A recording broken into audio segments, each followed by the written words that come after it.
যদি নেকি থাকে তার ফল তুমি ভোগ করতে পারবা, আর যারা পরিমাণ যদি গুনাহও থাকে তার ফল তোমার ভোগ করা লাগবে। তাহলে একটা গুনার বিনিময়ে তো জাহান্নামের শিকল হাতে পায়ে লাগতে পারে।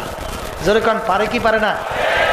আসলে বাজানরা তোমার আমার চিন্তাও নাই, এই জন্য তোমার আমার চেষ্টাও নাই রে বাজান।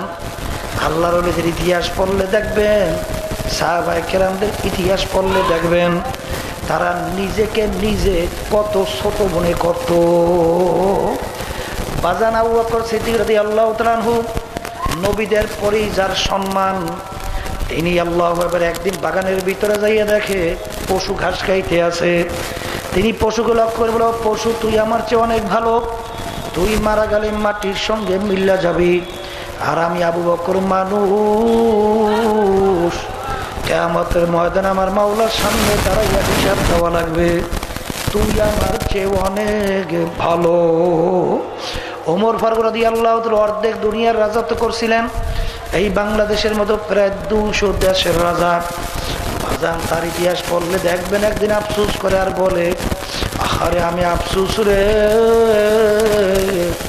আমি যদি একটা বকরির বাচ্চা হইয়া যাইতাম, আমাকে আল্লাহর বান্দা বান্দিরা জবাই কইরা গোশত পাক কইরা খাইতো, গোশত পাক কইরা খাইয়া আমার মাওলার ইবাদত করত, আমি কাজে লাইগা যাইতাম, আর আমি হইলাম মানুষ, কিয়ামতের ময়দানে আমার মাওলার সামনে দাঁড়াই হিসাব দেওয়া লাগবে। আফসোস আফসোস। এই ওমর ফারুক রাদিয়াল্লাহু তাআলা ইতিহাস পড়লে দেখবেন তিনি মাওলার ভয়, জাহান্নামের ভয় কানতে কানতে গাল মোবারকের ভিতরে 2টা কালো দাগ পরে ফেলছিল। লোকেরা বলে, হুজুর ঔষধ লাগান ভালো হইয়া যাবে। তিনি বলছিলেন, সাথীরা কিয়ামতের ময়দানে যদি আমার মাওলা জিজ্ঞাসা করে, ওমর তুমি কি আমল নিয়ে আসছো, আমি চিন্তা করে দেখলাম আমার আমলের ভিতরে ত্রুটির কোনো অভাব নাই, শুধু বলতে যেন পারি মাবুদ গো, আর কোনো আমল আনতে পারি না, তোমার ভয়, জাহান্নামের ভয়। কাঁদতে কাঁদতে গালে 2টা কালো দাগ পরে নিয়ে আসছি। বাজান তাদের অবস্থানটা কেমন ছিল? এই ওমর ফারুক রাদিয়াল্লাহু তাআলা আনহু অনেক সময় রাস্তা দিয়ে হাঁটতো, ফেজা কুটা নাড়া হাতের ভিতরে লইয়া বলতো, আফসোস, ও ফেজা কুটা নাড়া আমার চেয়ে ভালো, তুই মাটির সঙ্গে মিল্লা যাবি, আর আমি ওমর কিয়ামতের ময়দানে আমার মাওলার সামনে দাঁড়াইয়া হিসাব দেওয়া লাগবে, আরে তুই আমার চেয়ে অনেক ভালো। বাজান এরকম ভাবে দেখবেন নিজেকে নিজে কত ছোট মনে করত। ওসমান গনি রাদিয়াল্লাহু তাআলা আনহু বাজান তাম দুনিয়ার 3 ভাগের 2 ভাগ দেশের রাজত্ব করছিলেন। এই বাংলাদেশের মতো প্রায় 350 দেশের রাজা। তার ইতিহাস পড়লে দেখবেন কবর দেখলে অনেক সময় এমন ভাবে অস্থির হইয়া যাইত, কাঁদতে কাঁদতে অনেক সময় দাঁড়ানো অবস্থায় ঠাস করিয়া বসে পড়ত। লোকেরা বলে, হুজুর আপনি কবর দেখতে এরকম কেন অস্থির হইয়া যান? তিনি বলে, ও আমার সাথীরা, আখিরাতের যেই কটা ঘাঁটি তার 1ম নম্বর ঘাঁটি হইল কবর। এই জন্য এই কবরে যার সঙ্গে ভালো ব্যবহার হবে, সামনের ঘাঁটি তো ভালো ব্যবহারের আশা করা যায়। এই জন্য আমি কবর দেখলে সহ্য করতে পারি না। এই আল্লাহর বান্দারা কবরের যাত্রীরা, বরফির আব্দুল কাদের জিলানী রাহমাতুল্লাহ আলাইহি, আমাদের যারা আমরা বড় পীর সাহেব হুজুর বলি, তার ইতিহাস পড়লে দেখবে একদিন রাস্তা দিয়ে যাইতে একটা কুকুর ডাক দিয়ে বলে, বড় পীর সাহেব হুজুর বলেন আপনি ভালো না আমি কুকুর ভালো? যদি বলে কুকুর তুই ভালো, তাহলে তো আল্লাহর কালামের উল্টো হয়ে যায়।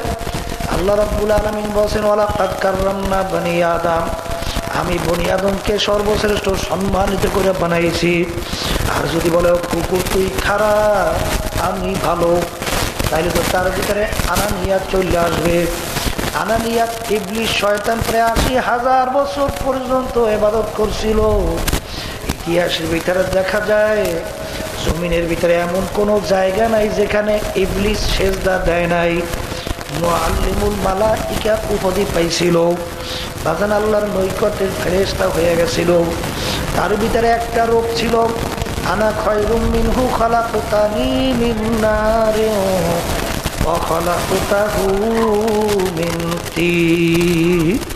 মাবুদ গো, আপনি আমাকে বানাইছেন আগুন দিয়া, আদমকে বানাইছেন মাটি দিয়া। আগুনের গতি ঊর্ধ্বে, মাটির গতি নিম্নে। যার গতি ঊর্ধ্বে হয় তার সম্মান বেশি, যার গতি নিম্নে তার সম্মান কম হয়। উচিত ছিল আদম আমাকে সেজদা করবে, আমি কেন আদমকে সেজদা করব? আল্লাহ রাব্বুল আলামিনের সঙ্গে যুক্তি দেওয়া শুরু করলো। জোরে বলে নাউযুবিল্লাহ। আল্লাহ রাব্বুল আলামিন হুকুম দিয়ে দিল, আজাজিল বের হ। ৮০,০০০ বছরের ইবাদত শেষ হয়ে গেল। চিরতরে জাহান্নামের হুকুম দিয়ে আমার মাওলা বের কইরা দিল। বাজান রে, বড় পিসা বুঝুর চিন্তা করলো কি বলবো, কি কর্তব্য বিমূঢ় অবস্থায় দাঁড়াইয়া আছে। আল্লাহ রাব্বুল আলামিন প্রশ্নের উত্তর ভিতরে পয়দা করলো। তিনি ডাক দিয়ে বলল, কুকুর শোন, কিয়ামতের ময়দানে আমার মাওলা যদি আমাকে মাফ কইরা দেয়, ও কুকুর, তোর চেয়ে আমি অনেক ভালো। আর কিয়ামতের ময়দানে আমার মাওলা যদি আমাকে মাফ না করে, ও কুকুর, তুই আমার চেয়ে অনেক ভালো। আল্লাহর বান্দারা, কবরের যাত্রীরা, আল্লাহু আল্লাহ। আমাদের এই তরিকার মুরব্বী রশিদ আহমদ গাঙ্গুহি রহমাতুল্লাহ আলাইহি, যার উপাধি ছিল কুতুবুল আলম। বাজার তার ইতিহাস পড়লে দেখবে তিনি কাঁদতে কাঁদতে বুড়ো বয়সে অন্ধ হয়ে গেছিল।